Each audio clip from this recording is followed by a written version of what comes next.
আসসালামু আলাইকুম রহমতুল্লাহি অবরাকাতু। দিনী ইসলাম নলেজ চ্যানেলে আপনাদের স্বাগতম। আজ আমি আপনাদের সঙ্গে আলোচনা করব মুহররম মাসে এক শব্দের দোয়াটি কষ্ট করে যদি 3 বার পড়েন আপনার 50 বছরের গুনাহ মাফ হয়ে যাবে, পেছনের 1 বছরের গুনাহ মাফ হবে এবং পেছনের 1 বছরের কাজা নামাজ আদায় হয়ে যাবে এবং পেছনের 1 বছরের নামাজের যত ভুল হয়েছে সমস্ত ভুল ক্ষমা হয়ে যাবে দোয়াটি পড়লে। এবং আপনি নামাজ পড়েন নাই, নামাজের সমস্ত গুনাহ আল্লাহ তাআলা এই দোয়ার ওসিলায় মাফ করে দিবেন। এই দোয়ার বরকতে, এই দোয়ার বদৌলতে আপনার পরিবারে সংসারে আল্লাহ তাআলা অশেষ রহমত ও বরকত দান করবেন।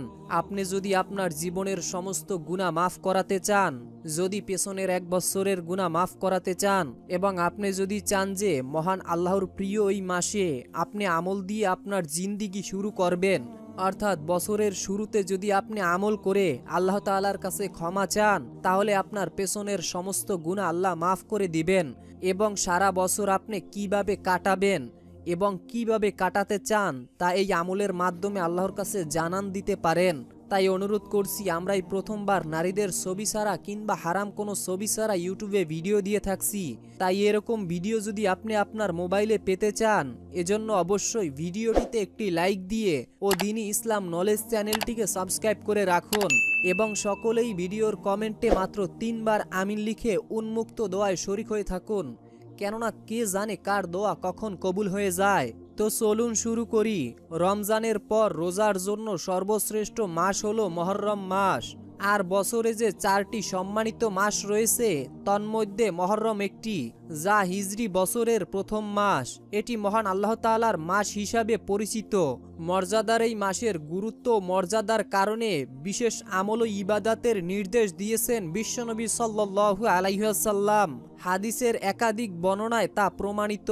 হযরত আবু হুরায়রা রাদিয়াল্লাহু তাআলা আনহু বর্ণনা করেন, রাসূলুল্লাহ সাল্লাল্লাহু আলাইহি ওয়াসাল্লাম বলেছেন, রমজানের পরে রোজার জন্য সর্বশ্রেষ্ঠ মাস হলো আল্লাহর মাস মুহররম মাস। মুসলিম শরীফের হাদিস। রাসূল সাল্লাল্লাহু আলাইহি ওয়াসাল্লাম উম্মতে মুহাম্মাদীকে এই মাসে বিশেষ আমলের নির্দেশ দিয়েছেন। 10ই মুহররম 3টি রোজা রাখতে বলেছেন।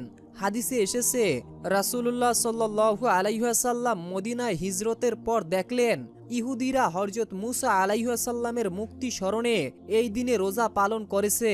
তখন রাসূল সাল্লাল্লাহু আলাইহি ওয়াসাল্লাম বললেন, আমরা হযরত মুসা আলাইহিস সালামের অনুসরণের ব্যাপারে তোমাদের চেয়ে অধিক হকদার। তিনি নিজেই সেই আশুরার দিনে রোজা পালন করলেন এবং সাহাবায়ে কেরামদেরকেও এই আশুরার দিনে রোজার নির্দেশ দিলেন। ইহুদিদের অনুসরণ যেন না হয় সেজন্য 2 দিন রোজা পালনের কথা বলেছেন বিশ্বনবী। আশুরার উপলক্ষে ইহুদিরা একদিন আশুরার রোজা রাখতেন। সেই কারণে রাসূল সাল্লাল্লাহু আলাইহি ওয়াসাল্লাম ইহুদিদের ব্যতিক্রম করতে বলেছেন। হাদিসে এসেছে, রাসূলুল্লাহ সাল্লাল্লাহু আলাইহি ওয়াসাল্লাম বলেছেন, আমি যদি আগামী বছর বেঁচে থাকি তাহলে 9 এবং 10ই মুহররম 2 দিন রোজা রাখব। সুবহানাল্লাহ। হাদিসের আলোকে প্রমাণিত যে মুহররম মাস এটি মহান বিজয়ের মাস। এই মাসের 10 তারিখ মহান আল্লাহ তাআলা তার রাসূল হযরত মুসা আলাইহিস সালামকে বনি ইসরাইলকে ফেরাউনের আক্রমণের হাত থেকে উদ্ধার করেন আর ফেরাউন তার সঙ্গী সহ নীল নদে ডুবে মারা যায়। বছর জুড়ে ইচ্ছায় অনিচ্ছায় কত শত গুনাহ না করে থাকে মানুষ। মুহররম তথা আশুরার রোজার এই মর্যাদা যে এটি বিগত 1 বছরের সব সগীরা গুনাহের মাফের ওসিলা হয়ে পড়ে। হাদিসে এসেছে, রাসূলুল্লাহ সাল্লাল্লাহু আলাইহি ওয়াসাল্লাম বলেছেন, আল্লাহর কাছে আশা করি তিনি বিগত 1 বছরের গুনাহ মাফ করে দেবেন। প্রিয় দিনী ভাই এবং বোনেরা, যারা ধৈর্য ধরে কষ্ট করে এই পর্যন্ত ভিডিওটি দেখে আসছেন, অবশ্যই ভিডিওটিতে একটি লাইক দিয়ে ও কমেন্টে আমিন লিখে দোয়াতে শরীক থাকবেন। শয়তানের প্ররোচনায় পড়ে মানুষ আল্লাহ তাআলার অবাধ্যতায় লিপ্ত হয়, গুনাহ করে ফেলে। কিন্তু গুনাহ হয়ে গেলে একজন মুমিনের প্রথম কাজই হলো তওবা করা। তওবা মানে গুনাহ থেকে প্রত্যাবর্তন করা, আল্লাহর কাছে ফিরে আসা। দেখুন প্রিয় দিনী ভাই এবং বোনেরা, আপনারা যদি আজকের এই দোয়াটি বা আমলটি করেন তাহলে কিন্তু আপনার পেছনের 1 বছরের গুনাহ আপনি মাফ করাতে পারবেন এবং আপনার জীবনের 50 বছরের গুনাহ নিমিষে কিন্তু মাফ হয়ে যাবে যদি দোয়াটি এবং আমলটি করেন। দেখুন প্রিয় দিনী ভাই এবং বোনেরা, আল্লাহ কিন্তু কখনোই চান না যে তার আদরের বান্দার আমলনামায় গুনাহ থাকুক। তাই তো পাপী বান্দাদেরকে আল্লাহ তাআলা আশার বাণী শুনিয়েছেন। বর্ণিত হয়েছে, হে আমার বান্দারা, যারা নিজেদের ওপর জুলুম করেছো, তোমরা আল্লাহর রহমত থেকে নিরাশ হইও না। নিশ্চয়ই আল্লাহ সব গুনাহ মাফ করবেন, তিনি ক্ষমাশীল পরম দয়ালু। সূরা জুমা আয়াত 53। এক হাদিসে হযরত আবু হুরায়রা রাদিয়াল্লাহু তাআলা আনহু থেকে বর্ণিত, রাসূলুল্লাহ সাল্লাল্লাহু আলাইহি ওয়াসাল্লাম বলেছেন, তোমরা যদি পাপ করতে, এমনকি তোমাদের পাপ আকাশের সীমা পর্যন্ত পৌঁছে যেত, অতঃপর তোমরা তওবা করতে, তাহলে আল্লাহ অবশ্যই তোমাদের তওবা কবুল করতেন। সুনান ইবনে মাজাহ শরীফের হাদিস। প্রিয় দিনী ভাই এবং বোনেরা, এখন আমি আপনাদেরকে দোয়াটি এবং আমলটি বলে দিব। তবে তার আগে আমি আপনাদেরকে পবিত্র কোরআনুল কারীমের সর্বশ্রেষ্ঠ মর্যাদাবান এবং ফজিলাতপূর্ণ একটি সূরা শোনাতে যাচ্ছি। এই কোরআন তেলাওয়াতটি শোনার পর আমি আপনাদেরকে দোয়াটি এবং আমলটি বলে দিব। অবশ্যই দোয়াটি এবং আমলটি জানার জন্য হলেও ভিডিওটি শেষ পর্যন্ত দেখবেন। তাছাড়া আপনারা কেন পবিত্র কোরআনের এই সূরাটি শুনবেন? পবিত্র কোরআন মহান আল্লাহ তাআলার ঐশী বাণী। নিজে এর তেলাওয়াত করা সওয়াবের কাজ, তেমনি এর তেলাওয়াত শ্রবণ করাও সওয়াবের কাজ। মহানবী সাল্লাল্লাহু আলাইহি ওয়াসাল্লাম কখনো কখনো সাহাবায়ে কেরামদেরকে দিয়ে তেলাওয়াত করাতেন এবং গভীর আগ্রহ সহকারে তেলাওয়াত শুনতে পছন্দ করতেন। আব্দুল্লাহ ইবনে মাসউদ রাদিয়াল্লাহু তাআলা আনহু থেকে বর্ণিত, রাসূল সাল্লাল্লাহু আলাইহি ওয়াসাল্লাম আমাকে বললেন, আমার কাছে কোরআন পাঠ করো। আমি বললাম, আমি আপনার কাছে কোরআন পাঠ করব, অথচ আপনার উপরে কোরআন অবতীর্ণ হয়েছে। আমি অন্যের তেলাওয়াত শুনতে পছন্দ করি। সুবহানাল্লাহ। অর্থাৎ প্রিয় দিনী ভাই এবং বোনেরা, যেখানে আমাদের নবীজির উপরে কোরআন নাজিল হয়েছে, সে অন্যের তেলাওয়াত শুনতে পছন্দ করতেন, আর আমি কোরআন তেলাওয়াত শুনতে চাচ্ছি না। প্রিয় দিনী ভাই এবং বোনেরা, যখন কোরআন তেলাওয়াত করা হয়, তখন আল্লাহ তাআলার রহমত অবতীর্ণ হয়।